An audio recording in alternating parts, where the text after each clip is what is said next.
Welcome Tiger fans to the round 13 Raw preview with the great man, assistant coach Justin Leppitsch. We're just having a little bit of a reminisce. I'm not sure whether we can go into that for this game, but it's a big one, mate. Two losses in a row. Need to bounce back. It is. We haven't travelled well the last couple of weeks. Obviously, we had the bye in between, but look, still being competitive, but just not really finishing off our work. So we've really focused on that this week.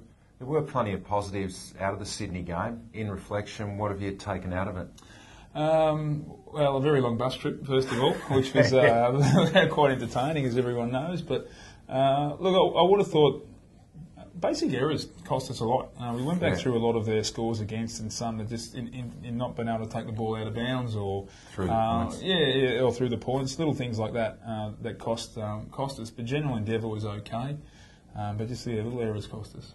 Now, talking to the bus trip, there's plenty of stories getting around. A bit of fun was had, but in all seriousness, does it affect your preparation much for this week? Look, I don't think so. We're lucky that being a Melbourne club, we don't travel a lot. Yeah. So it can become, when you don't travel a lot, this sort of can become a little bit of something different, a bit of fun, a bit of enjoyment, which the boys have done.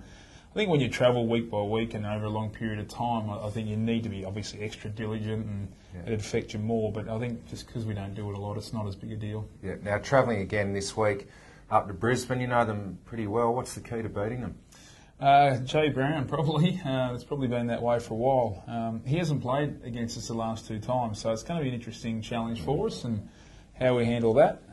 Most teams, or the teams have had success, have played extra numbers on him, so and really gone at him. So I'm sure they're looking at finding other avenues to goal. But realistically, I think it's the midfield ball. If Black gets on top like he did in the third quarter, which was only 6 weeks ago, wasn't it? We played him.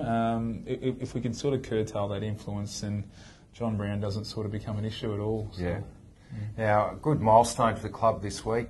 The great Nathan Axel Foley playing his 100th game. Be nice to win for him. He's a key player for us at the club. Yeah, it is great. We're slowly getting the milestones up there. We talk about our kids all the time, but tend to forget about the guys that have done the hard yards for a few years, and and he's had his fair share of injuries too recently. So it's great for him to sort of get back and get this, only a small milestone, but still hopefully a long way for Axel. Well, it's a great milestone for Axel, and he spoke to the media during the week.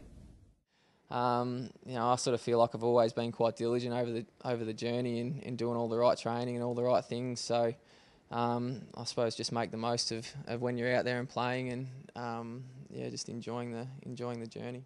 Yeah, when you're injured for so long, I think, and dealing with it, 7 days a week, there's no doubt those sort of thoughts do creep into your mind. But all along, the fitness staff and medical staff are really supportive and ensured me that I'd be back playing in due time.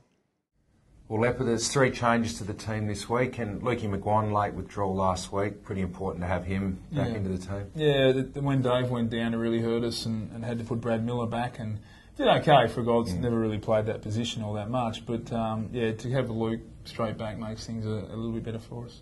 And talking of Dave Asprey, what's the news coming out of that, and how's he pulled up? He had surgery today, I think it was, and I think it's around about an 8 to 9 week turnaround. So not diabolically bad, but they're glad they went in and had the surgery, because there's a few key areas that need to be tightened up. So.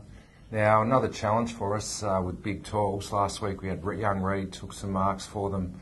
The Swans up forward. Brisbane have got plenty. You just spoke about Brown, but they've got Leuenberger and Clark down there also. Yeah, and the young kid Retzlaff, who's just been filling in and playing a good role. So, look, as I said, the key is not to get it there first and foremost. As any defender will tell you that. It's just don't get it there. That helps us. But secondly is that we have to support those contests. Yeah. So that's really the 2 focuses. And Jaden Post back into the team also. Is he going to play down back or up forward? Yeah, he'll play a little bit down back. So they've got their extra tools down there, so he'll play a little bit of back and maybe even pinch it a little bit in the ruck for us also with Ty Vickery. So we've got a few different roles for him. Now the Taswegian, Jeremy Webberley into the side as well. He's been in pretty good form for a long time at Coburg, gets his chance. Yeah, and it's good, it's good for his perseverance, Jeremy, because he's been one of their better players at Coburg for it seems like forever now, and he's been travelling every week, and so it's a good reward for him because he deserves it. It's good to see a player come in, not just through injury, but because they've played good football. Another bonding experience at interstate trip. The boys might be getting a bit sick of him 3 weeks in a row. How are you going? Yeah, well, you said you go 9 weeks where you don't travel, and then you hit this is almost like a schedule that we'd have in Brisbane once a year, where you have that real heavy travel load. So, look, it's, as I said, it's because it's a bit of a new thing for us. It's not going to be so much an issue. I know after this week we don't travel for a while, so it's. I think more importantly, we want to win away. We've been close a couple of times, and we just need to have that win.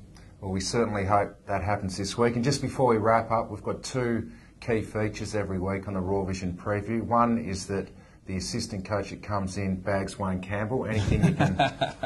Anything at all about Wayne you can offer this week? Oh, no, not in this format, no. He's had an all right week, has he? Oh, he's good every week.